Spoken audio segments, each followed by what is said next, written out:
Hello all, this is Yulianna Avdeeva. It just turned 7:30 in Munich in Central Europe, and I'm very happy to welcome you on our weekly Thursday stream. And tonight in this stream we are moving on to the E major Prelude and Fugue from Book I by Johann Sebastian Bach, and after that I would be very happy to talk to you, to share some views onto the music of Sergei Prokofiev, and for that I have prepared some, there is a quite nice or wonderful actually autobiography by him, and there he describes 4 main lines of his work, and to illustrate some of them I would like to play for you the second movement from the second piano sonata and the second movement from the 7th piano sonata. So this is the idea for tonight.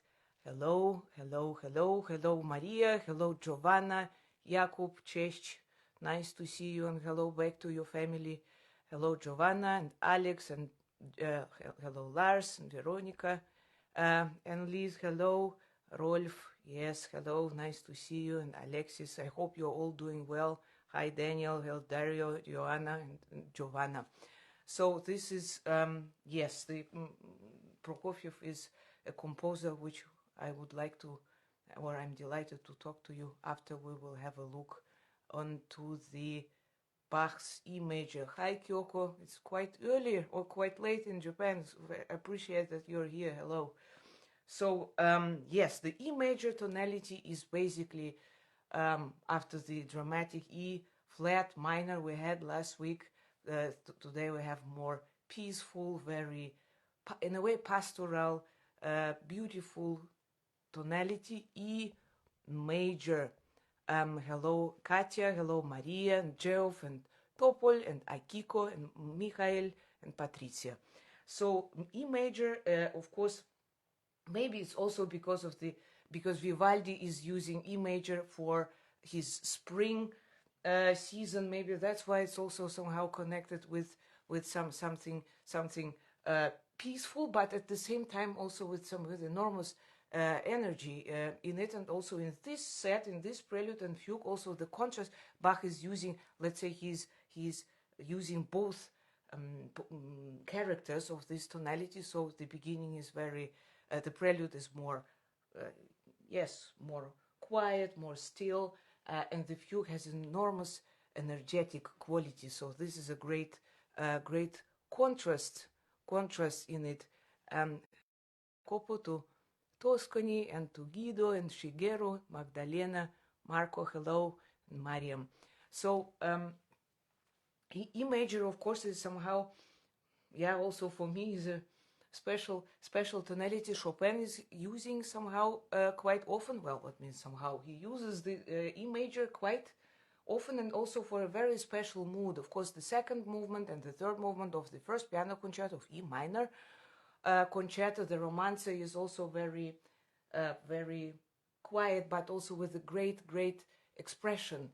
And some actually second movements of several piano concertos, like the C minor Beethoven piano concerto, the second movement is in E major, and this is something really divine. This is somehow, divine is also somehow the right description for this tonality. Or also Rachmaninoff's second piano concerto, E major second movement is something like, yeah, a great contrast to the very dramatic C minor movements. So yes, and for Chopin uses this tonality also for the study in Opus 10 number 3, or the last nocturne he composed is also in E major. So this is somehow very special tonality. Yes, Anneli, Lies, I see that you were playing on this Prelude and Fugue on your exam, and I'm wishing you all the best for your exam, and I'm sure that you will do it really great. Hello Dariusz to Wrocław, and hello to Jose, and hello to Poznan. Ben, yes, absolutely right. Opus 10, number 3, and hello, Masheng, and exactly some nocturnes, and this is that's just somehow it's a sharp but very positive tonality. It has something, very quiet. So in this quiet and energetic at the same time. So in this prelude, it is actually, the prelude is one of the shortest in the entire book. So it's actually more. It's like actually 3 were already here. It's a great polyphonic piece with voices talking to each other. Some, of course, the main motive is like. So again, we have this going up, and this motive he is using very often. So this is like voices are talking, having a nice conversation together. But there are some really exceptional harmonies in this prelude, and this happens in bar 7 and in bar 21. Look what we have. This is really amazing. We have this jump, and the same here. So these voices are coming back, but that Bach already uses here the C, this C natural, and here in the bass line he is using C sharp. This is an absolute amazing dissonance. I mean, so this is, somehow there are some hidden shadows in this pastoral positive mood, and the fugue is absolutely brilliant. It's in 3 parts. It starts like this.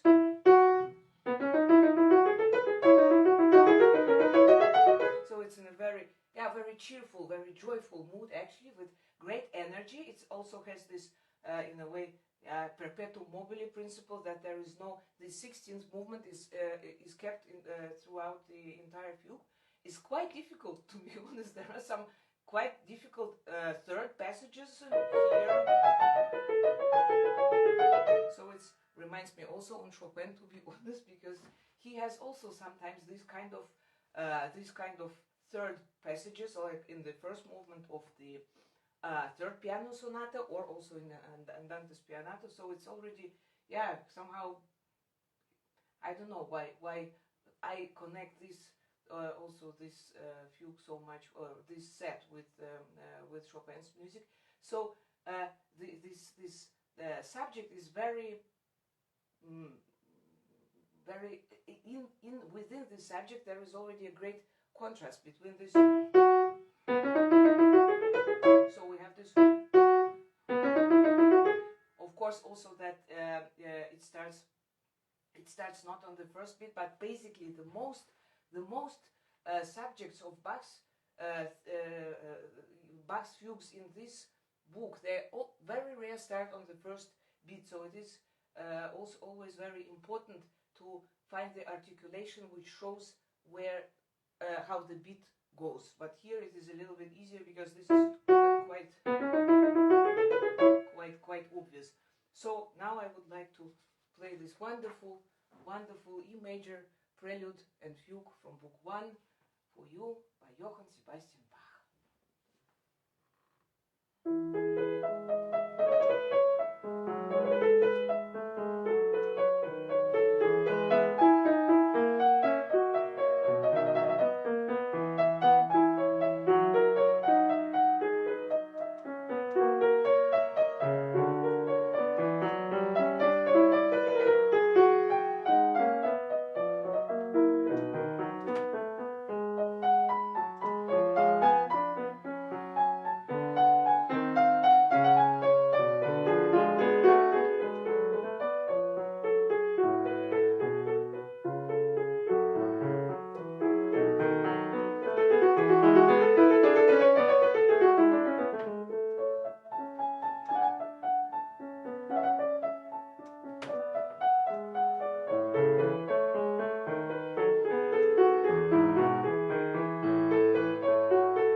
Johann Sebastian Bach. So we are in the new key already, well, half of a new key in E major, and this is really amazing. Antonio, yes, absolutely. These are these special, very modern, very unusual chords for this time, of course. So it's indeed a very progressive, very wonderful piece of very modern, modern, using the modern harmony. Hello, Carolina.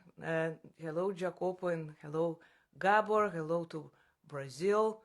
Здравствуйте, Manfred and Tanya.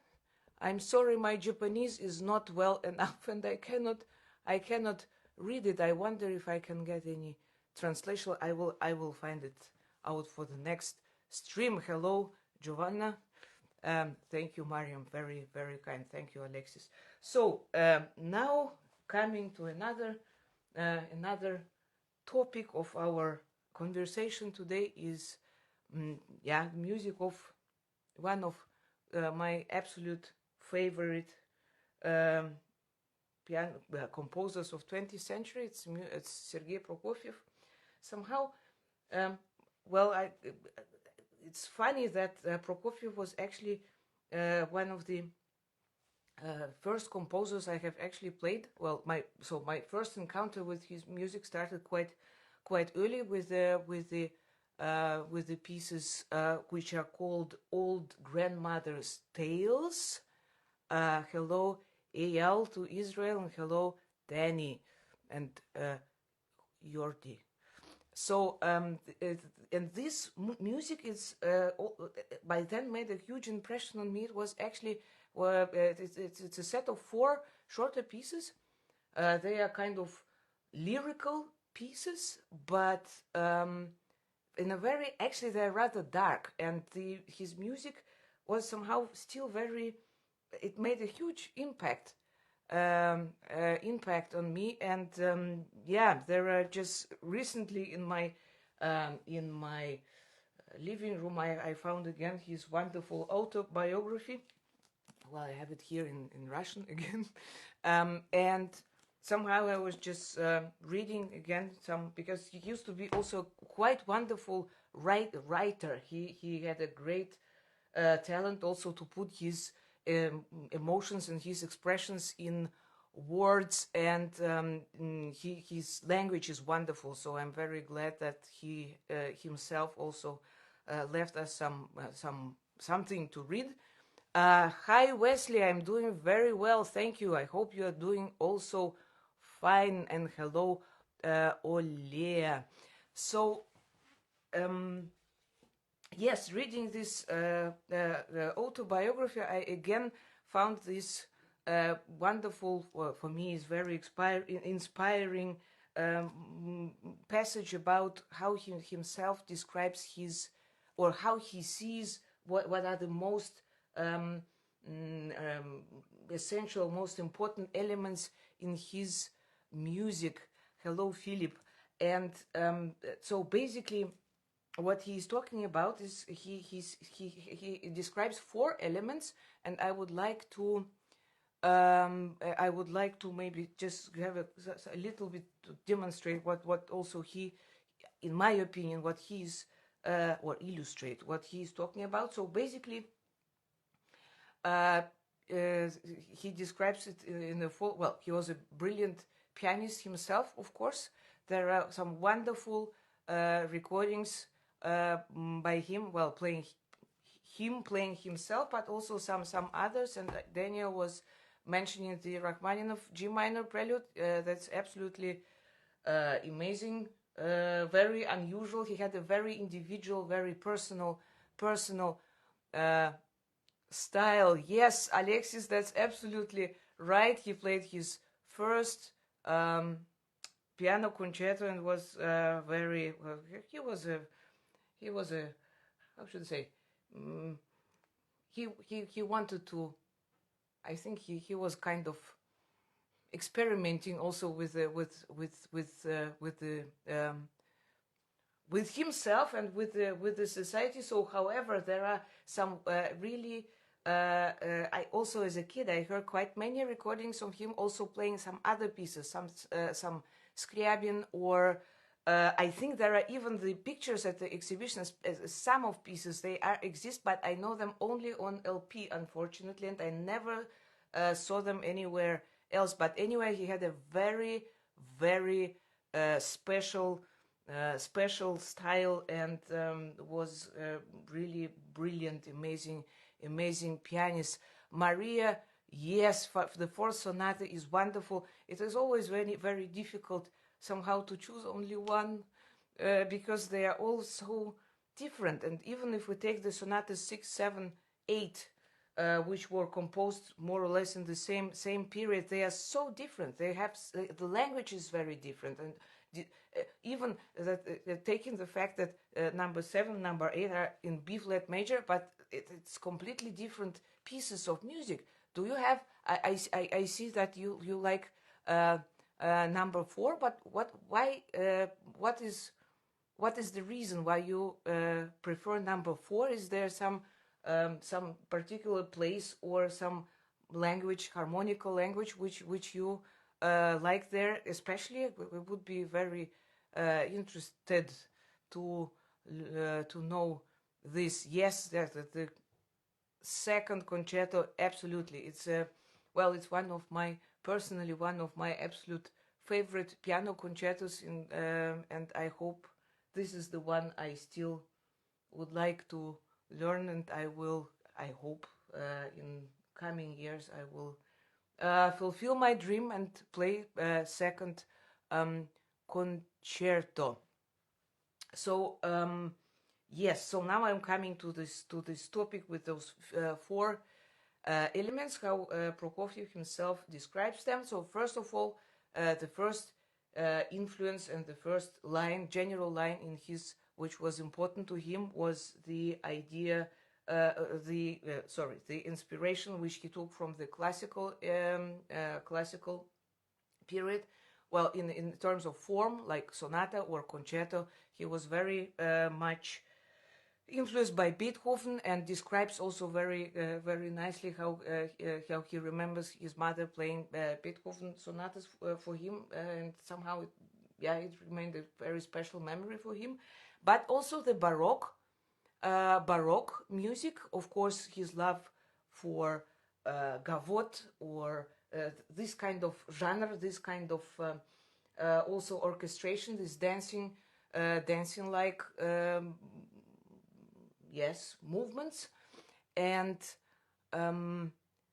yes, Ashkenazi is playing number 8 in Zurich. You are very lucky. That's something I would also love to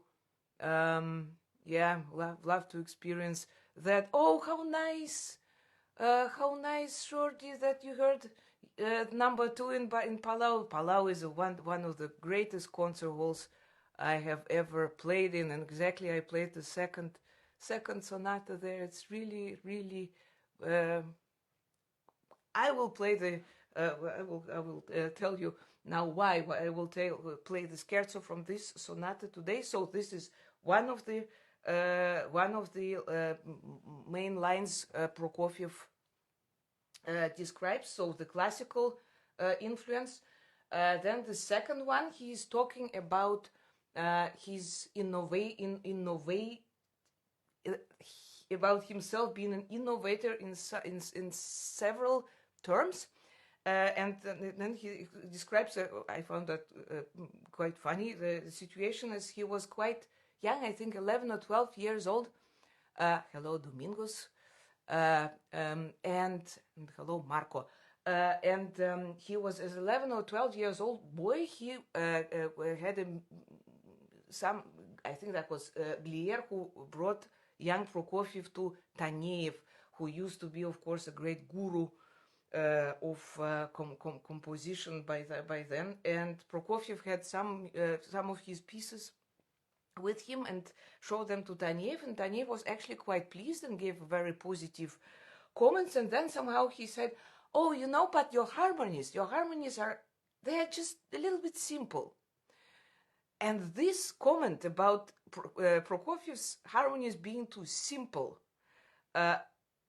somehow it really made not a very good impression on Prokofiev, because he really, apparently for me, that's how I feel, he invented in a way his own very clear harmonical language, because once you hear some music, you after a couple of bars you can actually immediately recognize that this is Prokofiev's music, and this is also because of the harmonical language. Let me just give you one example, which would be, for instance, the chord or the harmony he's using very, very often. This is even, it has it's so-called Prokofiev dominant chord, which sounds like this. Let me show it you first in the. Take it from the last movement of the fourth sonata. So it sounds like this.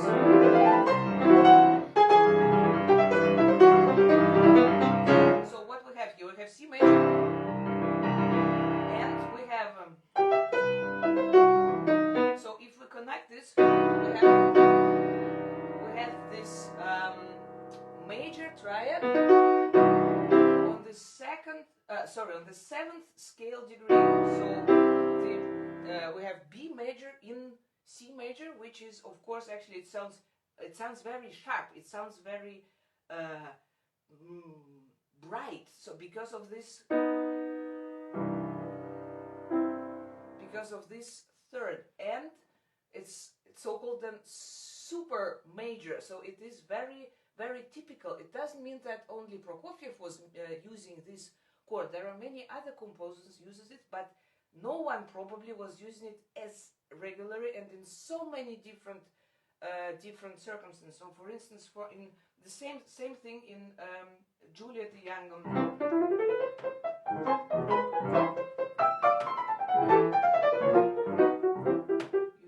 This is, or in completely different character, the beginning of the second movement of the eighth sonata.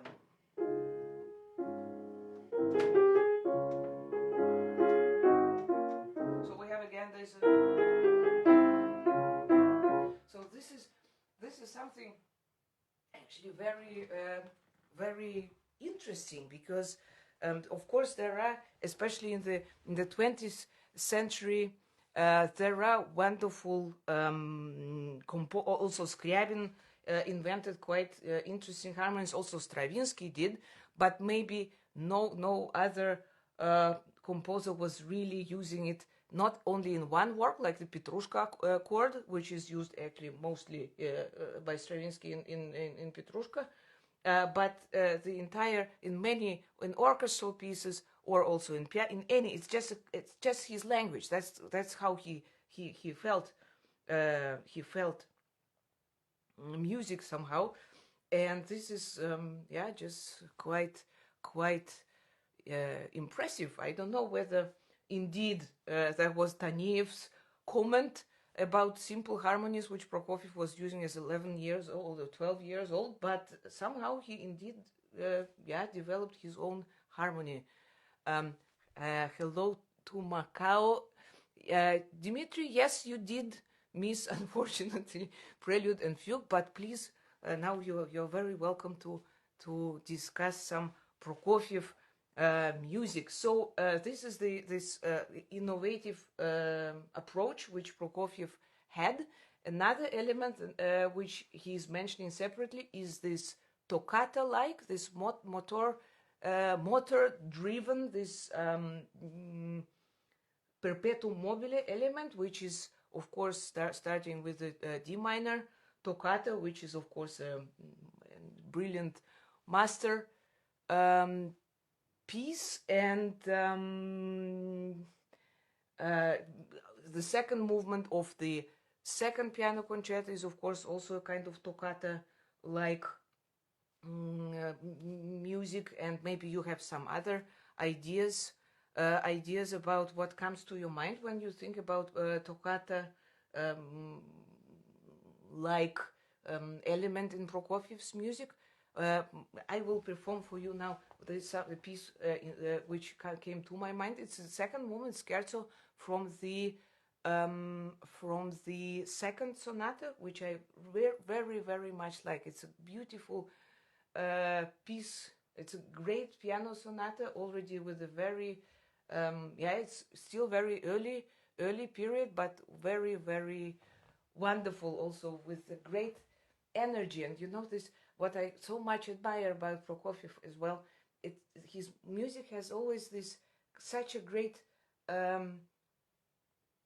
power. It has this desire. It's you cannot stop it. It never compromises. And this is really, really wonderful. Exactly, Luis. Yes, the third movement of sonata is, of course, also a clear toccata, perpetuum mobile piece, but with basso ostinato. So I would like to play you now this wonderful second movement from the second sonata in D minor.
Also, in this movement, in this extremely energetic movement, there is a part, this middle part, which is for me absolutely ballet. So this is what I hear also very often in Prokofiev's music. This very elegant, this very just elegant, beautiful moment. This I remember.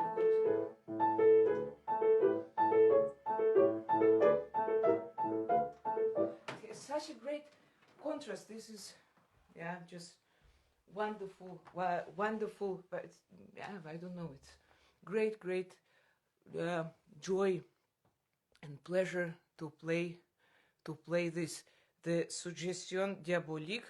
Yes, absolutely. Yeah, that's really great piece of music as well. But it's I wonder, because Prokofiev himself, he's always also saying, well, at least somewhere he's mentioning that for him his music is full of joke, it's full of laugh, but it's never, he's very unhappy with the word grotesque. And this is, of course, it's some things in his music, of course, are very sarcastic. They are very sharp. They are very special. A little bit angry maybe, but it's the richness of his expression also. That was the reason why he was also searching for new harmonical languages. Actually, not just to be to separate himself from others or from any tradition. He was actually searching, that's how he describes it, he was searching for the even more clear, more strong expression. And so I think that indeed his expression is very, very strong. It is in a way very extreme also. And it is interesting also for me indeed to read how he himself describes his own approach. What is his feeling about his own music. And now we are coming also to the fourth line or fourth element he is talking about. Maria, yes, it's a wonderful question whether sometimes Prokofiev is unfairly played by some artists in more vertical and percussive way. I think that's exactly the point. For me personally, Prokofiev is indeed one of the greatest melodists, if this word exists. If this word really exists, because I think, of course, in the 20th century, basically the melodic development became, of course, a little bit, the entire music became really different. So the melody was no longer a kind of main principle of the music piece. Mostly there was motifs, I think, or just some other elements, some particular motifs or notes or combination of notes which were developed, and melodies were not, well, I don't know, it doesn't happen so often, even in the beginning of the 20th century, in my feeling, that somebody composed long lines, and Prokofiev did. And in many writings, in many articles also, he's mentioning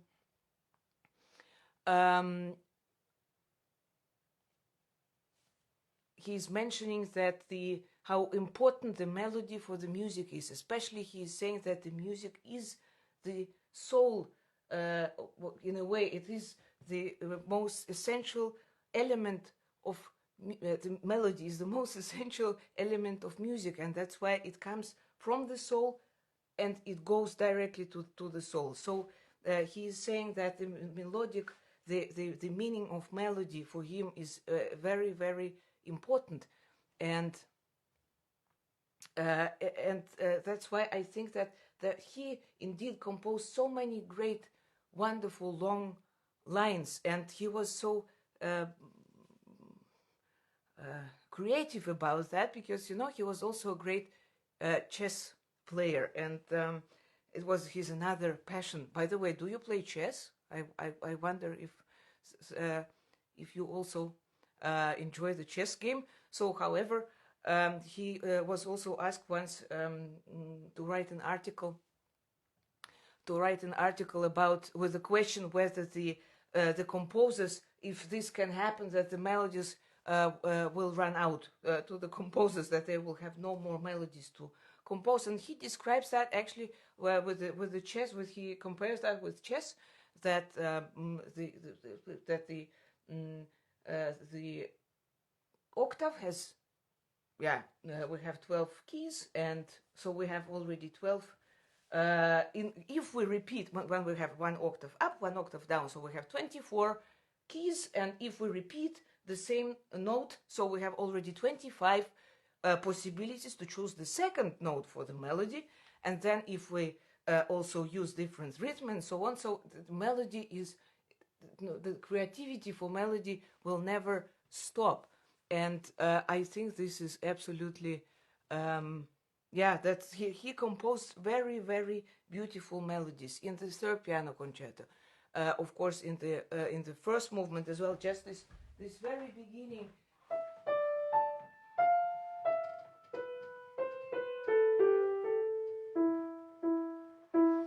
Is very, very I see it's right, like a Russian landscape. Daniel, exactly, he did beat Capablanca. That's correct. And he, you know, in Moscow there is a Prokofiev. Well, it is his last apartment in Moscow, which is now in museum, and there is a printed ticket, which impressed me so much. A printed ticket for a chess game, Prokofiev against Oistrach. So this is, I mean, that's really, really something special. Topol, I think there is no, you know, it's when I practice like also slow pieces. It's, of course, it depends on the piece I'm performing, but I think that, of course, also in the slow pieces, this what is important is that you also, well, for me is important that I, first of all, that I recognize the structure of the piece, that I recognize where the voices are going to, and of course that I find the right phrasing and the right, that I understand where the music goes to. And of course, practicing the fast pieces, I also start with practicing them slow. Then, yes, the violin sonata and the concerto are very beautiful, but for now I have chosen the second movement of the seventh sonata. Maybe it's also not quite the obvious choice for the melodic element of Prokofiev's music, but it is for me indeed one of the best examples of his melodic lyrical approach. Also, well, of course, it starts. We have. I think it's for me it was interesting to read that Prokofiev also played art of fugue, and he was very precise of playing all subjects in forte and all counter subjects in piano. Why I'm saying this, because you see we have here two lines. We have one and we have three separate dynamics. So we have mezzo piano for the main line in the beginning in this voice in the piano. So this is mezzo piano in the piano for this nice line here. Then we have the chord. It's also piano.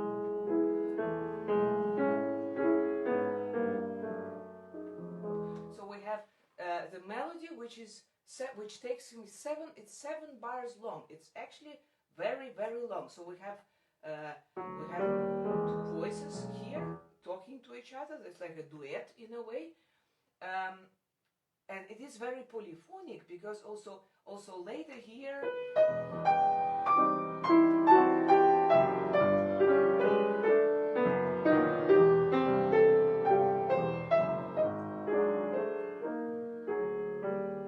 we have so many voices, which are sometimes indeed he keeps this then different dynamics. He keeps it there, and the entire movement is actually, it is very, for me, it is the middle of this sonata, the central point of the sonata. It says andante caloroso. Caloroso means warm, actually, and so this is a very somehow very, indeed very warm is probably indeed the right, very expressive music. And then it changes, because this polyphonic style he keeps it throughout, also here throughout the movement. And then we have this più poco animato, which is again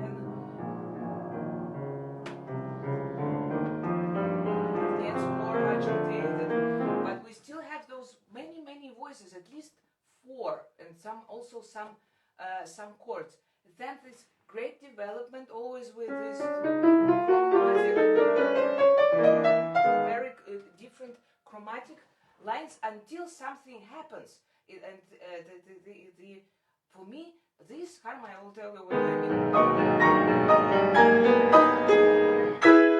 So this E major after this A flat minor, it's, for me, it's like supernova. It's something what it's a great explosion, something unexpected, and after that nothing is like it was before. It's an extreme.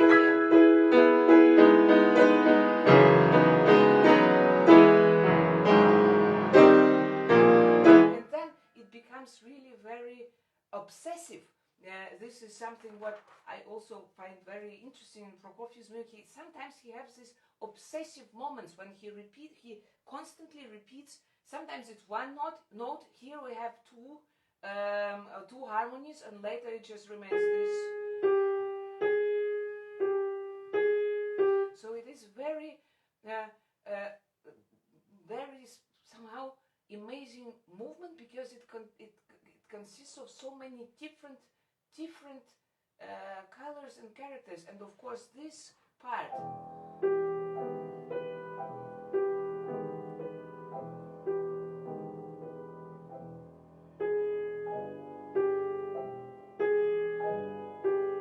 This is so, for me, it's somehow, I don't know, it's something. Something really scary. I don't know how you feel it. Maybe you have a different picture. For me, somehow here it's no life anymore. It's completely, it's gone. It's just frozen. And then again, the recapitulation is very short. Again, with this warm feeling. So it feels like a little bit like that section was like a bad dream, but he gives us the very last reminder that maybe that was not just a bad dream, and this is this chord in the end. Yes, so I would be very happy to play this movement for you now, because I think it's absolutely wonderful piece of music with great contrasts, which are put so close to each other, with great long melodic lines, and also with some completely different harmonical and structural elements. So, second movement from Sonata number 7.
second movement of the seventh Piano Sonata, Opus 83.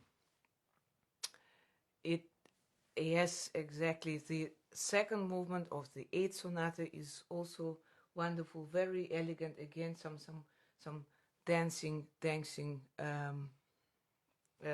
element is there, and yeah, Prokofiev. I think that for me, first of all, his music is not so much percussive and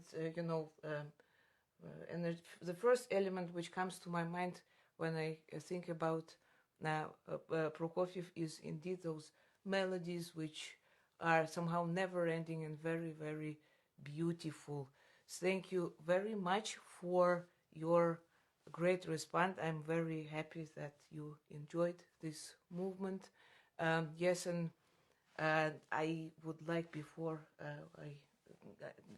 I would like to say something else about next week. That next week I'm going to stream not on Thursday but on Friday, because next week something great is happening. I am moving from my home to a wonderful place, Gorisch, which is in Saxony, is not far away from Dresden. There is a Shostakovich festival there, which this is a place which Shostakovich visited twice as well, and there I will be doing a recording of I will be taking a part in a stream which will be dedicated to Shostakovich music with the first piano sonata and the premiere of the Prelude in C sharp minor, which have been found recently, and Krzysztof Meyer also finished this prelude and composed a fugue for that. So that is the reason why I will be going to Gorisch next week, and I'm very happy that I will be able to do our stream also from there. So it will happen on Friday, not on Thursday, but on Friday, on July 3rd at 7:30 p.m. as usual. So please have a good week, and thank you so much for being here today, and I'm very much looking forward to welcome you next week from another place. So take care, thank you so much, and see you next week on Friday. Thanks a lot. Bye.